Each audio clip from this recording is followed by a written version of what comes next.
Hello, karon cheesecake na pud natong buhaton. Daghan na nato og luto. Simple ra kayo ni siya. Kay in demand man kayo ni siya nga dessert nya, dali ra gyud kay ni siya mahurot guys, kay paborito kay ni sa tanan. Duha ka dako nga bar na cream cheese ang atong gamiton. Philadelphia cream cheese na atong gamiton guys, kay sure good to. Una, i-whisk lang nato na daan ang atong cream cheese ug isunod na pud nato butang ang sour cream ug white sugar. Og continue na po dayon ta sa atong pagmix mga 3 to 5 minutes ug isunod na po nato butang ang itlog.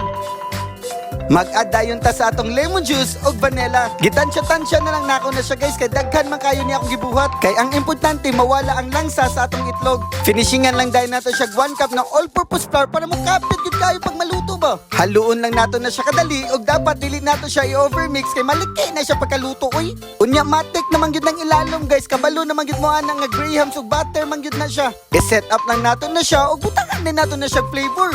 Kamo ni bahala unsa nga flavor inyong ibutang dira guys, kay wala may magbuot ninyo oy. Gibutangan lang nako na siya strawberry filling. Apilan po nato na siya og Oreo, anya ang isa wala nako siya gibutangan og palaman.